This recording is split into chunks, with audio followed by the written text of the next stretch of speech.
কিছু ছাত্রছাত্রীরা আমার কইল যে স্যার বর্গমূল যুক্ত সংখ্যার যোগ বিয়োগ কেমনে করে।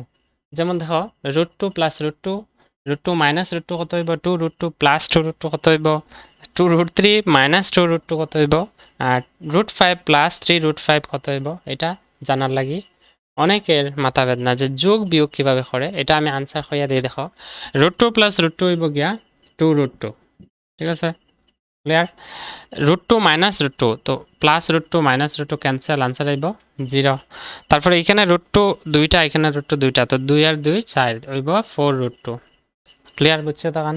এই দুইটা যোগ বিয়োগ করা যেত না, এটা হইব সেম থাকবো 2 √3 মাইনাস 2 √2, ঠিক আছে। আর এখানে √5 আছে, এখানে 3 √5 আছে, দুইটা যোগ করলে হইব গিয়া এখানে একটা √5, এখানে তিনটা √5 হইব গিয়া 4টা 4 √5। আশা করি তোমরা বুঝছো। যদি তোমরা কিভাবে করছি এটা কেন এটা এরকমভাবে আনসার বাড়িল, এটা যদি জানতে লাগে কমেন্টে জানাও, আমি তোমরা বুঝাই দিব সুন্দর করে একটা ভিডিওর মাধ্যমে যে কিভাবে বর্গমূলযুক্ত সংখ্যা যোগ বিয়োগ করতে লাগে, ঠিক আছে। আর ফুরন বাগেরটা তো আমি, এটা যদি পারো ফুরন বাগেরটা তো পারবাই, ঠিক আছে। ফুরন বাগেরটা লাগে আলাদা ভিডিওর মধ্যে সুন্দর করে বানায় বুঝাই দিব আমি নেক্সট ভিডিওতে, ওকে।